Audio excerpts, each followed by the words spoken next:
magandang tanghali po sa ating lahat. Dito pa rin po tayo sa bayan po ng Umingan, Pangasinan.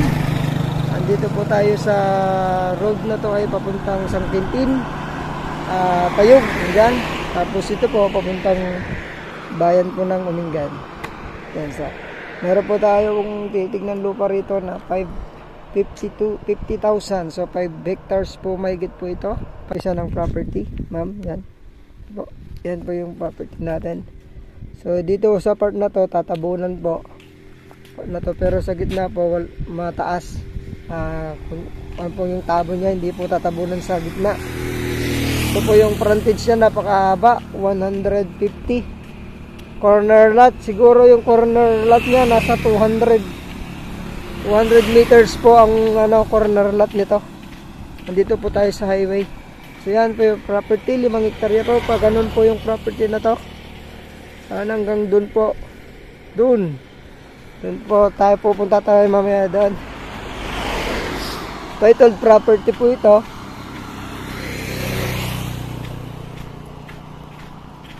Yung nakapangalan po ay yung mga anak nila.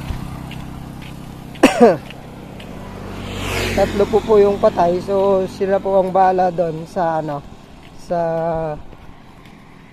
state tax po nung namatay. Sa capital gain tax daw po ay pag-usapan daw po ninyo kung ano po ang doon. So sabi nga namin sa kanila, pero sabi po nila kapag may bayad pag-usapan na lang daw po. Yun po ang sabi nila. So yun po ito, may mga tanim na rin po ito, mga akasya, kawayan, yun may duhat po dyan. So, mahabang to, lakaran yung property nila. May mountain view po tayo. So napakaganda po itong gawing bodega, business site. Pwede din po ito kung anong business po ang gusto nyo. Maluwang po ng gasolinahan. Yan, housing. 5 hektarya po ito, maluwang. Yan po yung mga tanim nila. May akasya, may nara.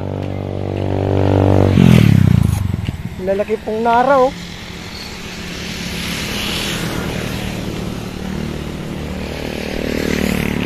Yan po.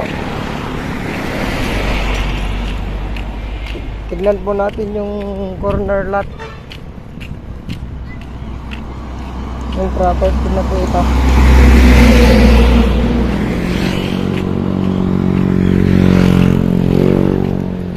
Ayan.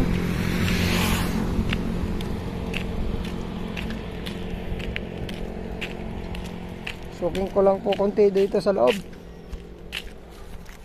Yan po ang property na inaalok po namin ngayon sa inyo, 5 hektarya po. Laki ng buhat. Yan. So pakikita ko lang po yung corner lot sa inyo. Mas mahaba po yung corner lot.